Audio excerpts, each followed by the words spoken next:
বেশি বুঝোস কথা কম কর। ওস্তাদ বাড়ান বাড়ান, সবাই ভাড়াটা হাতে হাতে লন। মামা ভাড়া দেন। ওই বেটা উঠে সারা পারলাম না, এখনই ভাড়া যা বেটা যা। আরে আপনি কাইলেন কেন? আরে যা ওই যাবে ফার্ম গেট 20 টাকাই। ভাই ভাড়াটা দেন। ভাই ভালো দিছি ভাই। ভাই আপনি ভাড়াটা দেন। 5 টাকা কম দিছেন তো, 5 টাকা দেন। 5 টাকা কম দিছে মানে ভাড়া ঠিকই আছে। আরে কিসের ঠিক আছে মিয়া? 5 টাকা ভাড়া দিতে পারেন না বাড়ায়, আবার কথা কোন ঠিক আছে? ধাড়ি থেকে নামাই দেবো একদম, তুই সিরিয়াস আমারে। ছেড়ে দেবো। 10 টাকা ভাড়া দিয়ে একটা গাড়ি কিনে লাইছে।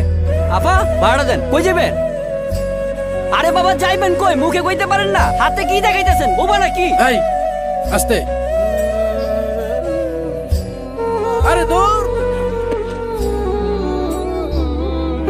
ভাব মারে 10 টাকা দিয়ে ভাব দেখছেন নি? আমি কথা বলতে পারি না। কথা বলতে পারলে যদি ভাষার এমন অপব্যবহার হয় তাহলে আমার বোবা থাকাই ভালো।